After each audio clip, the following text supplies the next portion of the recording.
સાંઈનાથ હર મહાદેવ। આજે આપણે થેલીનું કટિંગ કરતા સૌથી પહેલા આપણે આવી રીતે નાના એવા કટકા લઈ લેવાના છે। જેમ કે જુઓ આ રીતના કટકા, જે આપણે કાપડ જે વેસ્ટ પડ્યું હોય છે ફ્રેન્ડ્સ, એમાંથી કંઈક આ રીતે આપણી પાસે જે કટકા હોય એવી રીતે આપણે આ કાપડ લઈ લેવાનું છે। આજે આપણે આ રીતે જે કપડું લઈ અને થેલી બનાવવાની છે। આપણે ડબલ કલરની થેલી બનાવવાની છે, જેમ કે એક આ છે અને એક આ બીજું કાપડ છે। તો સૌથી પહેલા આપણે જે થેલી છે એમાં ડબલ ફોલ્ડ કરવાનું છે અને થેલીને આપણે આછું કાપડ હોવાના લીધે થેલી આપણે ડબલ કાપડમાં કરશું।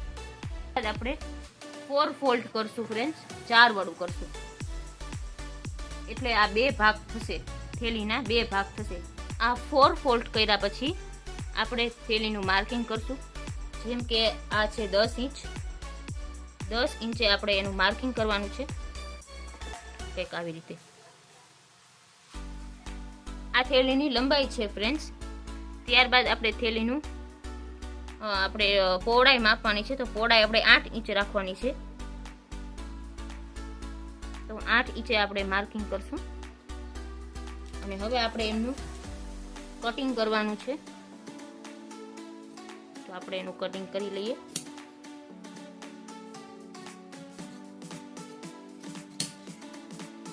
અને અહીંયા પણ કટિંગ કરી લઈશું।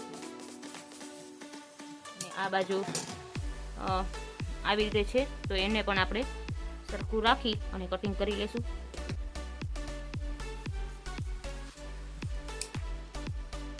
જો ના 2 ભાગ થશે, બંને બાજુ 2 ભાગ થશે।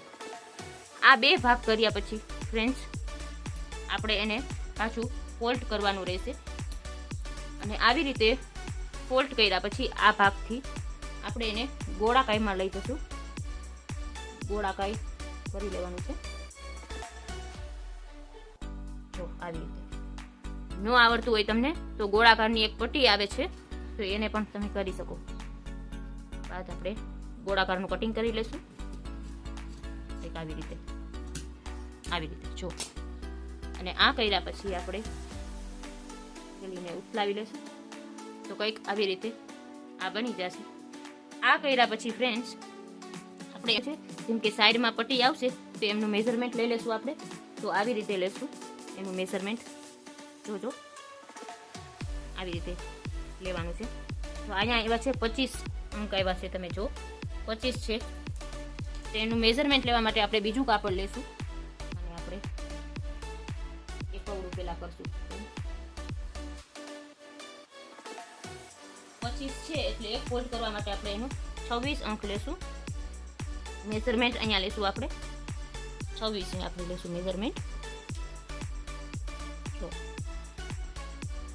આ 26 આપણે મેઝરમેન્ટ લીધું છે ફ્રેન્ડ્સ।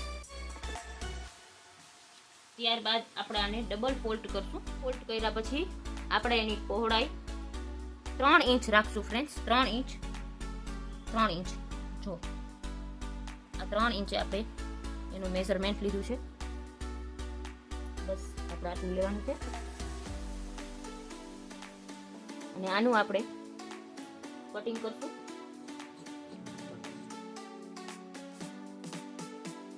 જો આ રીતે આપણે આની પટ્ટી બની ગઈ છે। આપણે કંઈક આવી રીતે એમાં પટ્ટી મૂકવાની છે। તો આપણે નાકાનું મેઝરમેન્ટ કેવી રીતે લેવું જોઈએ, તો કે આવી રીતે 1 ઇંચ આપણે અંદર રાખવાનો છે અને બાકી આપણે કંઈક આવી રીતે મેઝરમેન્ટ લેશું। આ મેઝરમેન્ટ આપણે તમારે જેટલું તમે રાખવું હોય એટલું તમે રાખી શકો, પણ આવી રીતે આપણે માપી શકાય છે। તો આપણે આમાં 9 ઇંચ આવ્યું છે, તો 9 ઇંચ માટે આપણે કટિંગ કરશું।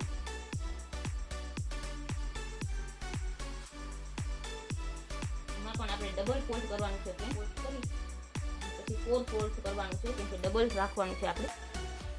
તો આપણે 9th ઉપર આપણે કટિંગ કરશું।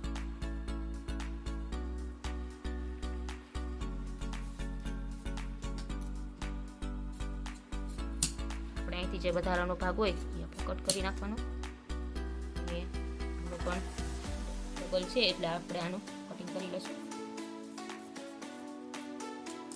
બસ આવી રીતે હું તમને આમાં કરીને બતાવું। છે આપણે એવું આપણે 2 વાર આવશે. જો આવી રીતે આપણે મૂકવામાં આવશે. બંને બાજુ આપણે આવી રીતે કટીને મૂક. આપણું આ થેલીનું કટિંગ રેડી છે ફ્રેન્ડ. તે થેલી અમે તમને આવતા વિડીયોમાં કરીને બતાવશું. જો તમને અમારો વિડીયો ગમ્યો હોય તો લાઈક કરો, શેર કરો અને અમારી ચેનલને સબસ્ક્રાઇબ કરો.